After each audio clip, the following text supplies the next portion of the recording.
अवधूत चिंतन श्री गुरुदेव दत्त दिगंबरा दिगंबरा श्रीपाद वल्लभ दिगंबरा. तर सर्व श्रोत्यांचे आजच्या या नवीन व्हिडिओमध्ये मी गोरक्ष स्वागत करतोय.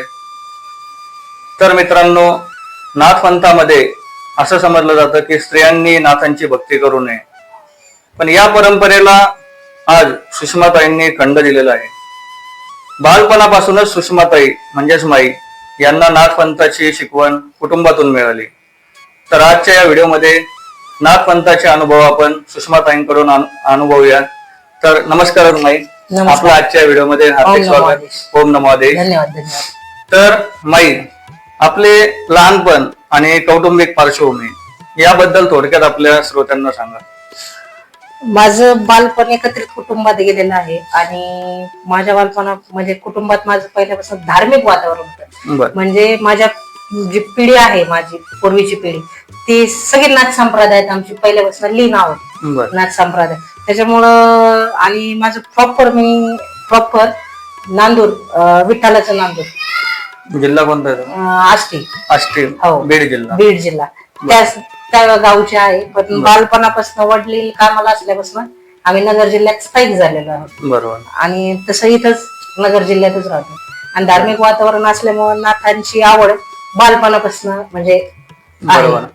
म्हणजे धार्मिक वातावरण म्हणजे नाथपंथाची सुरुवातच आपली बालपणापासून झाली. बरोबर. तर बालपणी कसं म्हणजे कशी आपलं चालू होतं नाथपंथाची सेवा? नाथपंथाची सेवा आमची अशी चालू होती की आमचं दरवर्षी महाल महोत्सव असतो. फेब्रुवारी महिन्यात महाशिवरात्र झाली की दुसऱ्या दिवशी आमच्या घरात महाल बसतो. तो महाल आमचा ह्या गुढीपाडव्यापर्यंत असतो. जशी लोकांची गुढी असते तशी आमचं महालच ही आमची गुढी म्हणजे ती काठी बसवतो. नाथांची काठी बसवतो, नाथांची. आणि ती काठी महाल बसतो शिवरात्रीच्या दुसऱ्या दिवशी. आणि यात्रा असते रंगपंचमीच्या दिवशी. तर यात्रेमध्ये समजा आपले जे पाहुणे रावळे, लग्नासारखा समारंभ असतो आमचा. बरोबर. पाहुणे रावळे सगळे घेऊन जाण्याची वगैरे आम्ही सगळी सोय करून देतो. तिथं 1000-1500 लोकांचा भंडारा आपण मडी यात्रेत ठेवतो. बरोबर. तर ती पहिल्या पूर्वजांपासून जी प्रथा आली ते आज पण कायम चालू ठेवली. पहिलं हे सगळं जे नाथांचं होतं ते माझ्या पप्पांकडे होतं. म्हणजे ती वडील सेवा करायची. म्हणजे ही सेवा तुम्हाला वडिलांकडनं आली. ती सेवा वडील करायची पहिली. वडिलांनंतर ती सेवा माझ्याकडे आली. माझ्याकडे म्हणजे आता तुम्ही जे बोलल्याप्रमाणे नाही का की नाथ संप्रदायात लेडीज नाथांची सेवा करत नाही, ती धारणा माझी पण पहिली होती. ज्यावेळेस नवीन माझ्याकडे जेव्हा नाथांची सवारी आली, वार आलं, त्यावेळेस ज्यांनी घेतलं म्हणजे अमोल महाराज आपले, त्यांना मी म्हटलं महाराज असं होऊ शकत नाही, कारण मी जे लहानपणापासून पाहते की महिलांकडे काय नात येत नाही, हे माझ्याकडे कसं काय आले. तर त्यांनी मला फक्त एकच सांगितलेलं आहे, म्हणजे की वडिलांची गादी कोण चालवतं, म्हणजे वयानमानानुसार थोडस वडिलांना होत नव्हतं. त्याच्यामुळे वडिलांची सगळी सेवा मी घेतली होती. म्हणजे यात्रा कशी करायचं, यात्रेचे नियोजन वगैरे सगळं मी घेतलं. मग ते म्हणले तू ते करता करता ते नाथ महाराजांना कधी तू आवडली, कधी ते तुझ्यात संचार झाले की तुला पण नाही करायचं. मग त्या क्षणी ती माझी जी विचार होता ना, जी थिंकिंग होती ना, ती तिथं स्टॉप झाली की महिला पण नाथ सेवा करू शकतात. बरोबर. लहानपणी असा कोणता प्रसंग आपल्याला आला का की ज्यामुळे नाथांवर आपली श्रद्धा अजून वाढली? असा कोणत्या आपल्या प्रसंगाचा विषय नाही भाऊ. पहिल्यापासून नाथ सेवेत असल्यामुळे ना असं कुठला असा प्रसंग नाही. पहिल्यापासून नाथ सेवा हीच आमच्या घरात, म्हणजे आनोबा हे आमचे कुलदैवत. बरोबर. कुलदैवत असल्यामुळे पहिल्यापासून नाथच आमचं सर्वस्व होतं. बालपणापासून तर आतापर्यंत त्यांच्यावर जो भरोसा आहे तो बालपणीपासूनच आहे. असं कुठला एक प्रसंग आलाच नाही, कारण नाथ म्हणजे नाथ फक्त म्हणजे तुमचा जो विश्वास आहे तो नाथांवरच. जे काय आहे ते नाथ. कारण आमच्या घरात पहिल्यापासून जसं लहान असल्यापासून मडीचा कानोबा, मडीचा कानोबा, मडीचा कानोबा, बस, याच्या पलीकडे काहीच नाही. नाथांची काठी आपल्या घरी कशी आली? म्हणजे प्रॉपर मध्ये सांगता येणार नाही, पण हे माझ्या पूर्वजांपासून होतं. ज्यावेळेस म्हणजे मी फक्त माझ्या वडिलांच्या गाण्याने ऐकलंय की ज्यावेळेस ते लोक बसवायचे ना, ज्यावेळेस काठी गावाकडून ते पाय मळीला यायचे बैलगाडीमध्ये घेऊन.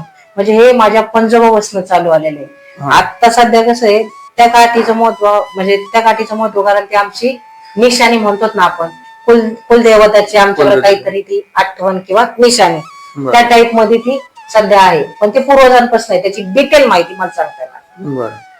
आणि या काठीचा इतिहास काही सांगता येईल का? म्हणजे नाथांची काठी म्हणजे काय नेमकं?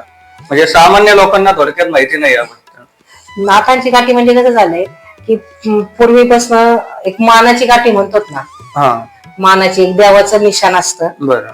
त्या टाईप मध्ये ते आमच्याकडे आहे पूर्वीपासून. हो, म्हणजे आता सध्या कसं झालंय की लोक होऊन घेतात, ही आमच्या पूर्वजांकडून आलेलं आम्हाला हे येते. खून आहे हो, तर ती मानाची काठी आमची आणि ती दरवर्षी बसते. बरं. दरवर्षी काही लोकांचं काय होतं, हे मानाच्या काठ्या काही लोकांच्या शिवरात्रीच्या दिवशी बसल्या जातात. पण आमच्या आजोबा पंजोबापासून ती जी परंपरा आलेली आहे ती शिवरात्रीच्या दुसऱ्या दिवशी तिला स्थापित केलं जातं. शिवरात्रीच्या दुसऱ्या दिवशी. हो, शिवरात्रीच्या दुसऱ्या दिवशी स्थापित केलं जातं आणि गुढीपाडव्याच्या दिवशी संध्याकाळी उतरवण्यात येईल. गुढीपाडव्याच्या संध्याकाळी. हो. आणि मग ते मडीला जाते. हो, मडीला जाताना घेऊन जातो. बरं. मडीला जाताना महाल घेऊन जातो आणि मडीच्या यात्रेच्या वेळेस महाल कळसाला टेकून आणतो. ती गुरूंची भेट असते. ती भेटवण्यासाठी आपण ते महाल म्हणजे काठी ती घेऊन जातो. म्हणजे नाथांची काठी ही आपली कानिफनाथांचीच. हो, कानिफनाथांचीच काठी आहे आपल्याकडे. बरं. आपण यात्रेच्या दिवशी ती घेऊन जातो, बाबांना भेटून आणतो. भेटून आणल्यानंतर परत आणल्यानंतर ती काठी बसवली जाते आणि गुढीपाडव्याच्या दिवशी उतरली जाते. नाथांची काठी आपल्या घरात आहे, तर या काठीविषयी काय असा अनुभव आम्हाला थोडक्यात सांगा ना. ज्यावेळेस काठी बसणार असते ना, त्यावेळेस जे वातावरण असतं की आता कान्होबा येणार, त्या दरम्यानच सवारी येते माझी सवारी म्हणजे वारं येतं. ते वारं आल्याच्या नंतर गुरु शिष्य ज्ञानेंद्रनाथ महाराज आणि कान्होबा दोघंही येतात. माझ्या मठातून पूर्ण असा राऊंड मारतात. राऊंड मारल्यानंतर काय करायचं, कसं नियोजन करायचं हे आधी सांगून जातात मला. आणि ते सांगून ज्यावेळेस माझं त्यांचं कन्व्हर्सेशन होतं, जे बोलणं कम्प्लीट होतं, त्यानंतर मी सवारीतच त्यांना गेटापर्यंत सोडायला जाते. हा सगळ्यात मोठा अनुभव माझा दरवर्षीचा आहे. म्हणजे संपूर्ण काठीचं नियोजन त्यांच्याकडेच असतं आणि ते पण गुरु शिष्य जोडीने येतात. पूर्ण मठ फिरतात, कुठं काय चुकते, कुठं नाही, कुठं काय ठेवायचं, कुठं काय नाही, सगळं मला आधी कल्पना देऊन जातात. अख्खं सगळ्या काठीचं नियोजन ते बाबा खूप विलक्षण अनुभव आहे. माई रंगपंचमीला आपला मडी या क्षेत्री खूप मोठा भंडारा असतो असं आम्ही ऐकलंय. तर या भंडाऱ्याची सुरुवात कशी झाली? आपल्या काळात झाली का पूर्वजांपासून? नाही, ही सुरुवात माझ्या पूर्वजांपासून झाली. पूर्वज लोक पहिल्यापासून हा भंडारा करत आला. पण त्यावेळेस भंडाऱ्याची एक सिस्टीम होती, ती म्हणजे नॉनव्हेज वगैरे कापलं जायचं पूर्वी. त्यानंतर काही कालानंतर माझ्या पप्पांना ती पद्धत आवडली नाही. पप्पांचे मित्र म्हणायचे, तू इतकी मोठी यात्रा वगैरे करतो, हे असं बरं नाही वाटत नाही का? पप्पा म्हणायचे, नाही, हे पूर्वीपासून आले. म्हणजे जर पूर्वीपासून झालं आणि तू जर ते आता स्किप केलं, बंद केलं, तर पूर्वीची परंपरा तुझी हे होईल ना. म्हणून मग त्यानंतर पप्पांच्या मनात आलं, पप्पांनी ते भंडारा कॅन्सल केला. वशाट वगैरे काहीच नाही. मग तिथून पुढं आमचा व्हेजचा भंडारा चालू झाला आणि पूर्वीपासून नाही. फक्त एवढं आहे की पूर्वी थोडस नॉर्मल असायचं. आता आपल्या मठामुळं आणि बाबांच्या कृपा आशीर्वादामुळे आपली संख्या वाढत गेली, त्यामुळे ते वाढत चाललं.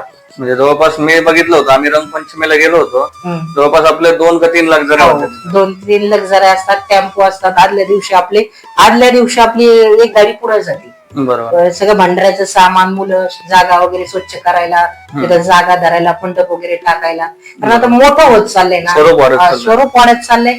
आणि तशी मला माझी जनता पण खूप साथ देते. बरोबर, म्हणजे आपला भक्त परिवार, माझा भक्त परिवार, परत आपल्या अहमदनगर जिल्ह्यातले काही प्रतिष्ठित लोक जे नाथ संप्रदायात आहेत, सगळ्यांचं मला खूप छान मार्गदर्शन आहे.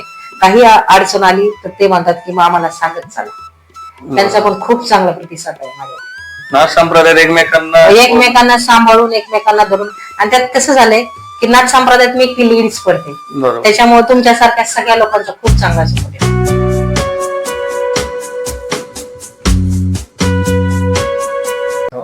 संप्रदायाकडे तर आपलं मन लहानपणापासूनच वळलं, बरोबर. आणि त्यानंतर आपली आणि आपल्या गुरूंची कशी भेट झाली, काय ते थोडक्यात सांगा. आता ते गुरूंची भेटी मला आपले बडे बाबा मायमच्छिंद्रनाथ महाराजांनी, आकाश कांबळे म्हणून होते माझे गुरु. ते पाहुणे लागत होते, फक्त त्यांना एक मठ स्थापन करायचं म्हणून जागा शोधायला आलते. तर ती जागा पाहण्यानिमित्त गेलो. तर गेल्या असताना ते म्हणले आधी की बडे बाबाला जाऊ. आपण बडे बाबाचं दर्शन घेतलं. तो कसा प्रसंग आला मला माहित नाही. बडे बाबांपाशी हात जोडले. बडे बाबांपाशी हात जोडल्याच्या नंतर, डोळे बंद केल्यानंतर मला रुद्राक्ष दिसला आणि माझा कान दिसला. रुद्राक्ष दिसला, कान दिसला आणि ते गुरु दिसले मला. तर मी त्यांना तसं सांगितलं, म्हटलं मला असं असं दिसलं. ते म्हणले परत एकदा बघा. मग आम्ही रुद्राक्षची माळ आणायला बाहेर गेलेलो असताना माझ्या अंगावर बडेबाबांची चादर, बरं चादर नॉर्मली बडेबाबांची पडू शकते ते ओढताना वगैरे, पण बडेबाबांचा हार सुद्धा माझ्या गळ्यात होता. म्हणजे तो मला बडेबाबांनी दिलेला एक संकेत होता. मग त्याच क्षणी मी कुठलाच विचार न करता तिथं गुरुमंत्र घेतला वरून आकाश कांबळेवर. म्हणजे मायंबा गडावर मला मंत्र भेटला आणि ते पण बडेबाबाच्या आदेशाने मी तो गुरु केले. बरोबर. म्हणजे मायंबा गडावरच संकेत भेटला, त्याच ठिकाणी मी अनुभव घेतला. खूप छान म्हणलं जातं माई की प्रत्येक नाथ भक्ताला, आता तिकडं नाथांना सुद्धा परीक्षा द्यावी लागली आपल्या आयुष्यात, तर नाथ भक्तांच्या तर काही विचारणार नव्हतं. तर आपल्या आयुष्यात कधी अशी परीक्षेचा काळ आलाय का की कधी आपल्याला नाथ आपली परीक्षा बघते, असं कधी वाटलंय का आपल्याला? नाही, तसं कधीच नाही वाटलं. कारण बालपणापासून नाथांची एवढी सेवा केली, नाथांना एवढं मनातून मानते. म्हणजे अशी परीक्षा तर अशी काय बाबांनी माझी अजून घेतलेली नाही. फक्त मनोभावी सेवा करते, बस. नाथांनी आपल्याला तारले, नाथांनी तारलं, त्यांनीच आपल्याला सावरले. त्यानंतर नाथ दीक्षा आपल्याला भेटली. नाथांचे आपले काठे तर आपले लहानपणापासूनच होते. बरोबर, बालपणा. त्यानंतर आपल्या मठाची स्थापना कधी झाली? मठाची स्थापना 2021 मध्ये केली. बरं. जुलैच्या 7 तारखेला. असाच बाबांचा आदेश आला. माझं एक ऑपरेशन होतं. म्हणजे बाबांनी मला एक नवीन जन्म दिला. त्या दरम्यान बाबांनी नवीन जन्म दिला. मी ऑपरेशन करून आले तर चौथ्या दिवशी मी गादी चालू केली. ऑपरेशन करून आल्यानंतर बाबांनी नवीन जन्म दिला, गादी चालू केली. गादी चालू करताना म्हणजे त्रास कुठल्याही गोष्टीला या क्षेत्रात होतच थोडाफार. गादी चालू केल्यानंतर बाबांनी पाहिलं म्हणजे मी व्यवस्थितरित्या सेवा करते नाही करते, आणि जसं लोक वाढायला लागले तसे जे स्थापना मी नॉर्मली म्हणजे स्टार्टिंगला मी भंडारे करायचे ना, त्यावेळेस काय 25-20 अशा टाईप मध्ये मी भोजन करायचे. आपला भंडारा ठेवायचे 25 लोकांचा, 30 लोकांचा, मग 50 लोकांचा. आता मला जर भंडारा करायचा असेल तर 1000-1200 लोकांचा करावा लागतं. हे सगळी नाथांची मेहरबानी. बाबांनी वाढून घेतलं सगळं. दर गुरुवारी 1000-1500 नाही, दर गुरुवारी 100-1 पेशंट चालतात. मला गादी आवरायला कमीत कमी 12:30, 1, 2, आता मध्ये पहाटे 3-3, 4-4 व्हायचे. ते बाबांच्या पद्धतीने सगळं असं व्यवस्थितरित्या लाईनीला लावून घेतलं माझ्या. मठामध्ये आपले काय काय उपक्रम चालतात ते थोडक्यात सांगा. मठामध्ये प्रत्येक नाथांचा प्रत्येक उत्सव, जन्मोत्सव मनवला जातो. दत्त जयंती असो, गोरक्षनाथ प्रकट दिन असो, कानिफनाथांचा असो, कुठल्या सगळ्या नाथांचा सगळ्या असं म्हणजे ठराविक असं ठरवलेलं आहे मी. फॉर एक्झाम्पल आता दत्त जयंती झाली, दत्त जयंतीला असा भंडारा करायचा. त्यानंतर गुरुपौर्णिमा असेल तर गुरुपौर्णिमेला म्हणजे असं भंडाऱ्याचं पण आपण एकच भंडाराचा रिपीट नाही करत. भंडारे पण आणि लोक पण आपल्याला त्या पद्धतीने साथ देतात. बरोबर. म्हणजे प्रत्येक नाथांचा जन्मोत्सव, त्यानंतर गुरुपौर्णिमा, दत्त जयंती, धर्मनाथ, सगळ्या नाथांचे म्हणजे वर्षभर आपल्याकडे कार्यक्रम चालूच असतात. आणि दर गुरुवारी आरती असते, बाबांचा दरबार असतो. बरोबर. दर गुरुवारी. प्रश्न विचारायचा आहे की श्रद्धा आणि अंधश्रद्धा यामध्ये काय फरक आहे? आता हा मोठा क्वेश्चन. सध्या अंधश्रद्धा चालू आहे जिथं तिथं, तुम्ही पण ऐकलं असेल. सध्या अंधश्रद्धा, श्रद्धा म्हणजे काय? तुम्ही भगवंताची सेवा करणं, निस्सीम सेवा करणं, जप करणं, ध्यान साधना करणं, ही श्रद्धा झाली. बरोबर. अंधश्रद्धा म्हणजे काय? काही नसताना एखाद्याच्या मागे जी गोष्ट लावणी, ती अंधश्रद्धा. फॉर एक्झाम्पल आता तुम्ही जर माझ्या मठात आले, मी तुम्हाला बळच म्हटले, भाऊ तुम्हाला हा त्रास आहे, भाऊ तुम्हाला जो त्रास आहे, तुमच्यावर लिंबू टाकायचे, तुमच्यावर उतारा टाकायचा, तुम्ही हे उतारा करा, तुम्ही जे करा, ती काय झाली? अंधश्रद्धा. बरोबर. आपल्या नाथात ते चालत नाही. आपल्या नाथात फक्त आणि फक्त नाथांची सेवा, ध्यान साधना, दुसरं काहीच नाही. आणि जो माझा शिष्य परिवार आहे ना, माझं त्यांना पण तेवढंच सांगणं आहे की फक्त आणि फक्त निस्सम भक्ती करा भगवंताची. भगवंत तिथं उभा राहतो. नाथ भक्ताची सर्वात मोठी परीक्षा कशी असते? बाबा मी सांगते भाऊ, माझी आतापर्यंत बाबांनी परीक्षा नाही घेतली. हाय ते सांगते. मी फक्त बाबांची सेवा करते. बरोबर. सेवेत फक्त मी जर असं दुर्लक्षित झाले तर बाबा मला सांगतात, बरं. आदेश म्हणजे देतात, संकेत संकेत देतात बरोबर. की माई तुम्ही इथं चुकतात, बरोबर. इथं चुकू नका, तुमचं दुर्लक्ष होते प्रत्येक गोष्टीकडे. फक्त तेवढं एक बाबांचं मला म्हणजे का काय माहिती, तो भगवंताचा आणि माझं काही कनेक्शन काही नाते मला पण बरोबर. नाही माहिती, पण चुकले तिथं माझे कानोबान बडे बाबा मला बरोबर. सांगतात. नाही तर हे तर तुमचं झालं. नाथ भक्तांचं विचारतो. नाथ भक्तांचं काय क्वेश्चन केलं? नाथ भक्तांची परीक्षा नाथ कशी घेतात? माझी परीक्षा अशी घेतली होती, नाथ सेवेत यायच्या आधी बरं. मी महादेवांची सेवा करायची. बरं. 6 ते 7 वर्ष मी महादेवांची सेवा केली. म्हणजे रात्र कळत नव्हती, दिवसही कळत नव्हता. रात्री 12 वाजता आंघोळ करून 12:30 पावणे 1ला मी महादेवाच्या मंदिरात असायचे. तर मी पहाटपर्यंत बाबांच्या मंदिरात असायचे की आयुष्यात काय चाललंय समजत नव्हतं. म्हणजे जो एक ट्रॅक म्हणतो ना आपण, जे एक वळण जिथं स्थिर राहायला पाहिजे ना आपण ह्या वयात, तर तसं काहीच नव्हतं. पूर्ण म्हणजे आयुष्याचं असं काय करायचंय काय नाही काहीच कळत नव्हतं. मग भोलेनाथांचे पाय धरले, म्हटलं बाबा काय चाललंय आयुष्यात, काय करायचंय कसं करायचं काहीच समजत नाही. 3 वर्ष बाबांकडे मागून बघितलं, म्हटलं बाबा नोकरी तरी द्या, कसली काय पण नोकरी द्या. 3 वर्ष बाबांनी काहीच नाही, बाबांनी फक्त सेवा करून घेतली. सेवा करून घेतली. बाबा वैतागले असते ना आम्हाला माहित नाही. बाबा वैतागले, बाबाने डायरेक्ट दत्तगुरूंच्या पदरात टाकलं आम्हाला. दत्तगुरूंना समजलं नाही की ह्यांना कुठं ठेव, मी यांना कुठं ठेवू. मग दत्त महाराजांनी मला कानाबागत टाकलं की म्हणले हे जर ह्याच्या घरच्या कुलदेवतात गेली तर घरच्यांचं पण काय ऑब्जेक्शन राहणार नाही, बरोबर, की हे नाथ कसं काय आले आमच्याकडे. आता कुलदेवते म्हणलं, माझी ज्यावेळेस सवारी आली ना सगळ्यात जास्त आनंद माझ्या पप्पांना झालता. आणि समोरच्या महाराजांनी विचारलं होतं की लेडीज आहे, तुम्हाला हिला ठेवायचं की नाही ठेवायचा संचार. माझे पप्पा म्हणले कसं काय नाही ठेवायचा, आमचे कुलदेवत आले, चालते मला नाही हे करायचं. तर त्यावेळेस नाथ महाराजांची परीक्षा म्हणजे अशी झाली की भोलेनाथांनी आणि दत्तगुरूंनी खूप अशी माझी परीक्षा घेतली. कमीत कमी माझी 3 ते 3.5 वर्ष परीक्षा घेतली. तेव्हा 4.25 वर्षानंतर मला सवारी आली. आणि तिथून पुढे जी माझ्या आयुष्याची म्हणजे गाडी रुळावर आली की मला बाबांनी एवढं भरभरून दिलं ना की माझी झोळी अजून पण वाहतीच, एवढं मला बाबांनी भरभरून दिलं. पण थोडीशी परीक्षा घेतली. ध्यान साधना गरजेचे आहे. मी मागून खूप थकले होते, हाय ते खरं बोलते. मी भोलेनाथांना रोज म्हणायचे बाबा नोकरी द्या, घरचे ओरडतात, काहीतरी करिअर करा, काहीतरी करा. नाही, भोलेनाथांनी दत्त महाराजांकडे टाकले, दत्त महाराजांनी कानोबाकडे टाकले. जसे कानोबा आले तसं आयुष्य सरळ झाले, तशी भरभराटच चालू आहे. कुठल्याच गोष्टीची कमी नाही. आणि बाबांच्या कृपा आशीर्वादाने बाबा माझ्याकडनं सगळं करून घेतात. बरोबर. आपले मठाला सुरुवात 2021 मध्ये झाली. बरोबर. त्याच्यानंतर नाथांची जी काठी ते आपल्या बालपणापासून. बरोबर. आपल्याला जो नाथांचा संचार आला तो वयाच्या कितव्या वर्षी आला, म्हणजे कधी आला तो मला आता 26-27 वर्षामध्ये आला. बरं. हो.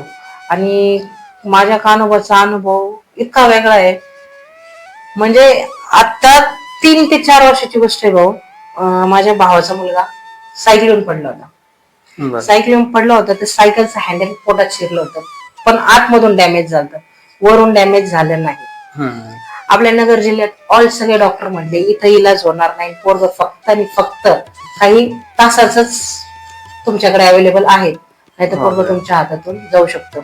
मी डॉक्टर नाईक म्हणून आपल्या नगरचे मेन हॉस्पिटल, मेन बाळाचे हॉस्पिटल, तर मी त्यांच्याकडे गेले. ते मला म्हणले तुला भगवान कोण आहे तुझा, म्हणलं भावाचा मुलगा आहे. मला म्हणले तुझी परिस्थिती कशी, म्हणलं मीडियम आहे, गेले हाय फाय पण नाही गरीब पण नाही. मला म्हणले तुला भगवंतावर किती विश्वास आहे, म्हणलं पूर्ण आहे. तर मला म्हणले हे जे पेशंट आहे ना ते सगळं भगवंताच्या आधारी आहे, तू फक्त भगवंताला प्रार्थना कर. आणि इथून पहिल्यांदा पुण्याला हलव केमला म्हणून. तर मी माझ्या बंधूला सांगितलं, आम्ही त्याला सिद्धिविनायक मधनं काढलं, अँब्युलन्स मध्ये टाकलं. माझ्या बंधूला म्हणलं तू जा, तू जा म्हणलं पुढं मी बघते. तो अर्ध्याच रस्त्यात गेला असेल, इकडे संचार आला कानोबाचा. तर समोरच्यांनी प्रश्न टाकले, म्हणे बाबा असं असं झालंय घरात, काय करायचं कसं करायचं. तर बाबा म्हणले तो डमरू वाजवतो म्हणजे शंख वाजवतो का माझं बघतो का, म्हटले हा. त्याला अरे कशाला घाबरता तुम्ही, तो 3 ते 4 दिवसात तो येत असतोय पळत, तो पण घरी. म्हणले ठीक आहे. संचार आला, संचार गेला तो सामान बाबांचा. नंतर पहाटपर्यंत बाबांच्या मंदिर मठात बसले, ध्यान साधना करत. पहाटे 3ला निघले मडीला जायला. मडी आपल्यापासून किती लांब आहे, 50 किलोमीटर. आपण जर मडीला गेलो बाईकवर गाडीवर तर आपल्याला 1 तास ते 1.5 तास लय झाला. त्या दिवशी मला आपल्या केडगावातून मडीला जायला मला 2.5-3 तास लागले. बापरे. म्हणजे माझ्या माग एक म्हणतो ना विघ्न असतो ना, त्या टाइप मध्ये इतका म्हणजे मी बाबांचा रस्ता चुकले. आणि जे माझ्यासोबत माझे शिष्य परिवार होता, जे सेव होते, आम्ही सगळे रस्ता चुकल्यानंतर तरी पण म्हणलं नाही. फक्त मी काय केलं त्याच्याने की मी मौन धरलं होतं. पोरांना सांगितलं होतं मी बोलणार नाही, मला फक्त मडीपर्यंत पोहोचवा कसं करून. त्यानंतर 2.5 तासानंतर आम्ही मडीत पोहोचलो. मडीत पोहोचल्याच्या नंतर मी बाबांना चादर घेतली, वर गेले. मी चादर टाकायच्या आधी, मी बाबांना काय प्रश्न टाकायच्या आधी बाबांनी इतकी भारी स्माइल केली मला बघून. बाबा इतके भारी हसले. आणि का तिथं एक सेवेकरी होता, त्यांनी बाबाची चादर घेतली, बाबांवर चादर टाकली आणि ती त्यांची एक चादर दिली आणि गुलाबाची फुलं माझ्या झोळीत टाकले. मग म्हणलं आता बडे बाबाकडे जायचं. बडे बाबांना भेटले. बडे बाबांना डायरेक्ट घरी आले. आणि मी कान्होबाच्या दर्शनाला जाताना झोळी, चिमटा आणि पादुका घेऊन जाते. मी ज्या वेळेस माझ्या दारात गेले ना, आणि पादुकाच्या माझ्या घरी नेहमी ऑप्शन केलं जातं. मी मडीहून आल्यानंतर मी अशी दारात होते, माझी मम्मी माझ्या कान्होबाच्या पादुकाचं औक्षण करत होती अजिबात. आणि इकडून वहिनीचा फोन आला आणि मी दारात होत्या, घरात पण पाऊल नाही माझा, मी दारात होते, वहिनींचा फोन आला. मी फक्त स्पीकरवर टाकला, म्हटलं पटकन बोल काय झालं. मग त्या म्हटल्या काहीच नाही झालं, ऑपरेशन कॅन्सल झालं, ऑपरेशन पण नाही झालं, मुलगा पण ठीक झाला, तो होता गुरुवारचा वार. आणि संध्याकाळी बाबांना फक्त एवढं म्हटलं होतं, म्हटलं बाबा आज दरबार आहे, जर मानाने मला दरबार घेऊन नका.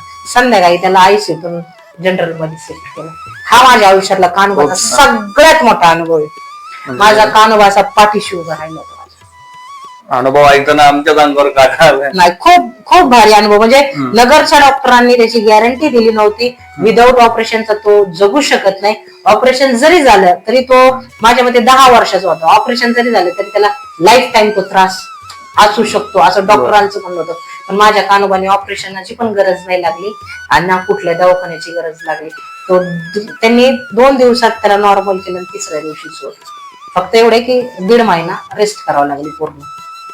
म्हणजे आपल्या भक्तांना ना पंत ना पंत ह्याच्यात आवश्यक तारतेच म्हणजे तुम्ही फक्त आहे ना, फक्त असं मनापासून हाक द्या आणि सेवा पण तेवढीच प्रॉपरली करा. नाथ महाराज साक्षात उभा राहतात म्हणजे. आणि हा माझ्या आयुष्यातला खूप भारी एक्सपिरियन्स आहे. आणि हा अनुभव मला वारंवार सगळ्या जेवढे माझे समजा सेवक आहेत मठातले किंवा नाथ महाराजांचे सेवक आहेत सगळे, मला सगळ्यांना सांगायला हा अनुभव खूप आवडतो.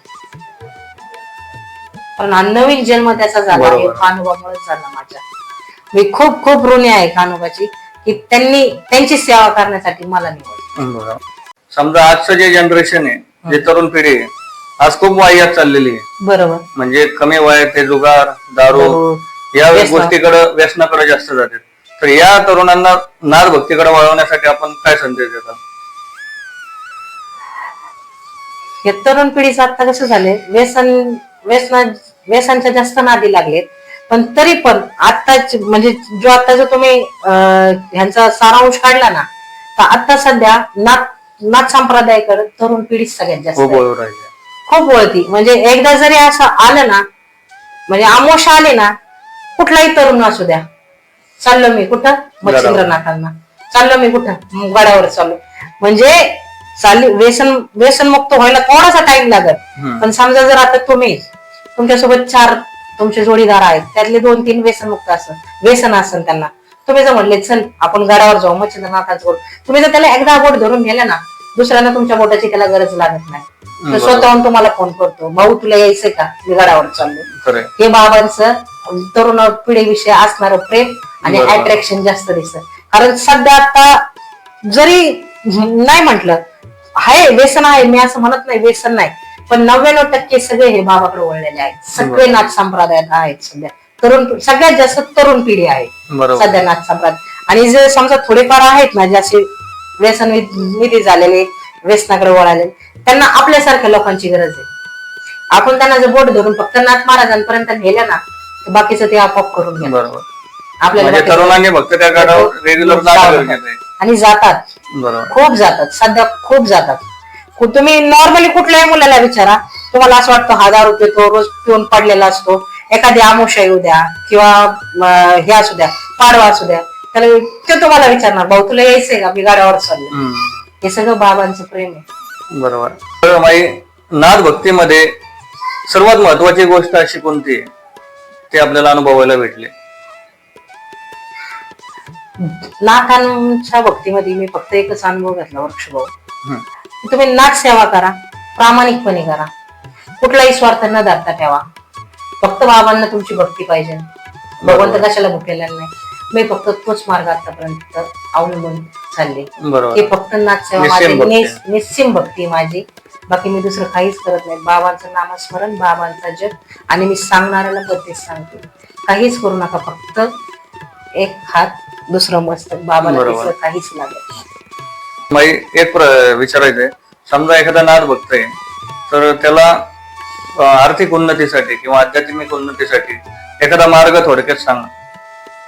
ध्यान साधना गरजेची आहे. आणि नवनाथांची जी कथा आहे भक्तिसार, त्यातला 40वा अध्याय वाचा. 40वा. हो, रोज जरी वाचला तरी 40व्या अध्यायाला थोडक्यात कल्पतरू सुद्धा म्हणतात. हो, कल्पतरू पण म्हटलं जातं, बरोबर. परंतु पूर्ण परिपाठ आहे सगळ्या 39 बरोबर. तर माई आपले सध्या जे नाद सेवेत आहेत असे नाद भक्त किंवा ज्यांना नाद भक्तीबद्दल इच्छा आहे की आपल्याला नाद भक्ती चालू करायची, तर त्यांना थोडी माहिती आपण देऊ शकता का, हो. की कशी सेवा करायची, काय? बाबा असं पाहत नाही की त्यांना कशी सेवा पाहिजे आणि कसं नाही. हम्म. तुमच्या मनात जर भगवंत आहे ना, तर तुमच्याकडून ती कशी सेवा घडली जाते. बरोबर. तर सेवा करताना फक्त एवढे की असं कंटिन्युअस सेवा करणं किंवा कामधंदा करून देवदेव करणं त्याला सेवा म्हणत नाही. बरोबर. आपल्या इच्छेने जे घडते, आज समजा आज आरतीचा वेळ आहे, आज वार गुरुवार आहे, आरतीचा वेळ आहे. माझ्या मठातले जेवढे मुलं आहेत ना, तरुण जे म्हणतात ना आपण की काय म्हणतात ते व्यसनाधीन झालेले, माझ्या मठातले पण काही काही मुलं तसे होते. जसे मठात यायला लागले तसे त्यांच्यात बाबांनी सुद्धा आपोआप बदल आणला. जे ह्या गोष्टीकडून पळत होते ते त्या गोष्टीत आता लीन झालेत ना. दर गुरुवारी यायचं, दर गुरुवारी आले की आता बाबांची आरती, मग बाबांच्या फोटोंना हार घालणं, बाबांची स्वच्छता करणं, साफसफाई करणं, भंडारा असेल तर भंडाराच्या वेळेस पण वाढणं वगैरे, नाही का. म्हणजे एक म्हणतात ना एक ओढ ती आपोआप लागली जाते. बरोबर. ते असे बळच करण्यात किंवा नाही का, हा ठीक आहे आज आरती म्हणून आला आणि करतोय म्हणून आम्ही बाबांची सेवा करतो ना, त्याला व्हॅल्युएशन असतं. सेवा करताना मनापासून करायचं, स्वखुशीने करायचं, जोर जबरदस्तीने कुठल्याही गोष्टी होत नाही. बरोबर. खूप छान संदेश दिला नाद भक्तांसाठी तुम्ही. तर ताई, आज तुम्ही आपल्या व्हिडिओ मध्ये आलात, चांगली नाद भक्तांना आपले अनुभव शेअर केले, त्याच्यानंतर चांगल्यातलं चांगली माहिती दिली. आपण या व्हिडिओ मध्ये आला तर आपले हार्दिक धन्यवाद. ओम नमो आदेश. आदेश. श्री गुरुदेव दत्त. आदेश.